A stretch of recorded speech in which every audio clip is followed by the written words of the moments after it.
Okay. I've read your book. I deeply appreciated all the work. You must have put in a few hours here. And it's great work. Page 21 of the original, I don't know, this may have been changed in the next edition, but this statement about the partaker view of eternal security. Number one, those who have been born again will always give some evidence of growth in grace and spiritual interest and commitment. A man who claims he is a Christian and yet never manifests any change at all has no reason to believe he is justified. I'd like you to explain that. Yeah, in my book on the partaker, and frankly my own view of the grace position, which may not be everybody's, I'm not sure. I do believe that if a person is genuinely born again, there is some initial evidence of saving faith. Now, of course, that leads me and anyone who shares that view into a potential inconsistency. Because how then can we charge the reform with an examination of works when in fact, if our own view requires some kind of work, presumably the absence of that work would imply that you're not born again. So really it's the pot calling the kettle black here, and we're just as inconsistent as they are. At least that's the perspective.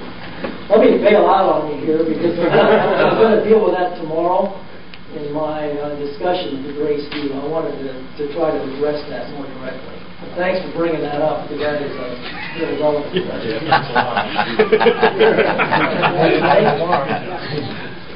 Well, how do you answer when the Reformed play the trump card of paradox? As this being a paradox, since we do have paradoxes in the Bible, the incarnation, the Trinity, they would hold this view, but then they would hold the other view, and then they would play the trump card as one of being a paradox. How would you answer that? Well, the question is, how would you deal with the Reformed view and its claim that this is a paradox?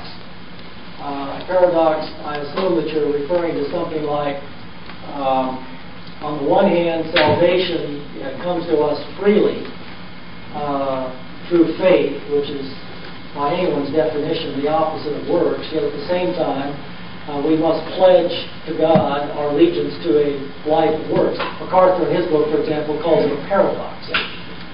Another paradox is the conflict between, or apparent conflicts between divine sovereignty and human responsibility. And when we complain that they are grounding assurance on works and thereby bringing works into the equation as a necessary condition for one's final arrival into heaven, we say, hey, that's making faith plausible as a condition of going in. They say, well, that's just a paradox.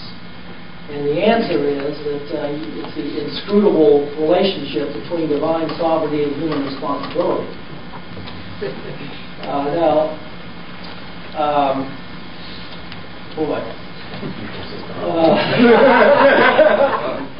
Bail out. Where's Zane? This past weekend, let me see, I have to keep this simple. I think sometimes there are paradoxes in Scripture. I don't have to think there's a paradox there. I think it's a system of theology that produces the paradox. And if you just let the Scripture speak plainly, a lot of these mysterious paradoxes just disappear. That's right. Amen. Now, in terms of the divine sovereignty, human responsibility issue, this is something I think we, as Christians, really need to give a lot more attention to. I was raised, theologically raised, in a strong Calvinist viewpoint, and it basically seemed to me that sovereignty was a lot more important than God's love or compassion or free will. So while they talk about the equality, human responsibility, divine sovereignty, it almost seems in the discussions in books like Maureen Ventnor, which is, it's a good book, but it comes out so strong on the sovereignty side that you almost, in spite of his arguments, you get this deterministic view of Christian life. I am more and more attracted to a book I read some time ago by William Lane called The Only Wise God. And he deals with this sovereignty responsibility issue. And he has an insight that he derived from the 16th century Jesuit theologians on God's omniscience. He calls it middle knowledge. And essentially the idea is, if I understand it correctly, that God is so wise and so omniscient and omnipotent that out of the multitude of possible plans that he could have chosen to implement, he chose plans in which the free choices of free choosing beings are included, so that there is no, and that precedes his foreknowledge, because once the foreknowledge kicks in, you've got a determination. But this middle knowledge is simply a gathering of the data, and in his omniscience, he's able to work out all these free choices, because he's an omnipotent God, and he's an omniscient God, so he can select a plan that includes all these free choices of responsible creatures to bring about what he wants, without ever violating the free choices of the individuals involved. And I think there's this is a very superficial discussion of it. I think there's a real potential insight onto this, and I encourage you to get that book and get into it, because I think this is something we need to focus on.